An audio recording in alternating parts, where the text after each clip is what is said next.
Aussi, j'aimerais, en tant que jeune parlementaire au sein de notre Parlement, exprimer ma désapprobation la plus totale face aux commentaires gratuits et infondés proférés avant-hier par le ministre de la Santé à l'encontre d'un confrère dans le cadre de l'exercice de ses fonctions de médecin.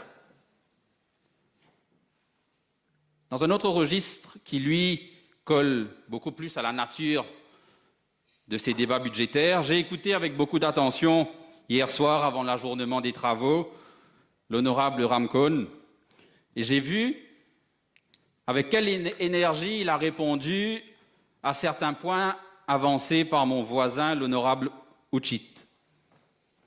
Puis-je aussi suggérer à l'honorable Ramcone qu'il puisse déployer la même énergie dans la lecture et l'analyse du dernier rapport de l'audit.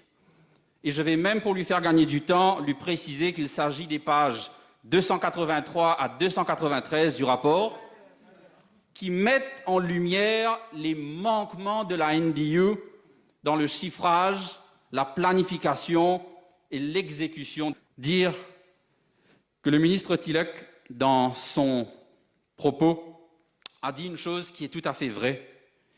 Il a dit, dans son discours avant-hier, que ce n'est pas à nous, membres de l'Assemblée nationale, de juger les membres du gouvernement. Il a raison.